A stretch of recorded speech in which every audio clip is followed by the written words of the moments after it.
এমন কোনো ঔষধ নির্মাণ হয়েছে কিনা, তৈরি হয়েছে কিনা যে পায়খানা সুঘ্রাণ বের হয়? এমন কোনো ওষুধ বের হয়েছে কিনা? যদি বলেন যে হ্যাঁ, পায়খানা সুঘ্রাণ হবে এমন কোনো ঔষধ, এমন কোনো মানে মেডিসিন তৈরি হয়েছে, তাহলে বলব সেটা আওয়ামী লীগের প্রয়োগ করেন ভালো হয়ে যাবে। আওয়ামী লীগ তো আগাগোড়া পুরাটাই নষ্ট। সেই আওয়ামী লীগকে হাসিনা থাকুক আর অন্য কেউ থাকুক, ওই নষ্টই বের হবে। দুর্গন্ধই বের হবে। সেখান থেকে আর মানে সুবাস বের হবে না। সেন্ট বের হবে না। মনে হয় না এখান থেকে। তো আওয়ামী লীগ ওই শেখ হাসিনা পরিবর্তন হওয়াও যে কথা, ওই সজীব ওজেদ কিংবা অন্য কেউ আসলেও ওই একই চরিত্র থাকবে। চরিত্র কখনো কারো পাল্টায় না। যে নষ্ট চরিত্র নিয়ে আওয়ামী লীগ দীর্ঘ সময় ক্ষমতায় থেকেছিল, রাজনীতি করেছিল, সেই নষ্ট চরিত্রই তাদের থাকবে। আজকে আমরা আসলে বুঝতে অনেক দেরি করে ফেলেছি।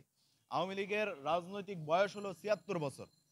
১৯৭১ সালে তাদের বয়স ছিল ২২ বছর। এই ২২ বছরের যুবক তখনই ভুল করেছে। তখনই তারা রাজনীতি করার নৈতিকতা হারিয়েছে। আর আমরা বুঝতে, বুঝতে ৫২ বছর সময় লেগে গেছে। এটা তো আমাদের ব্যর্থতা। এই ৫২ বছর সময় আমরা মানে ব্যয় করতে হয়েছে তাদের যে রাজনীতি করার নৈতিকতা নেই তাদের মধ্যে সেটা বুঝতে। কারণ দেখেন ৭১ সালে আওয়ামী লীগের কয়জন নেতাকর্মী যুদ্ধ করেছে? তাদের কোনো লিস্ট আছে? তারা কয়জন মুক্তিযোদ্ধা আছে অরিজিনাল? নাই তো। তাদের 99% খালি বলব না। পুরাটাই ফেক মুক্তিযোদ্ধা।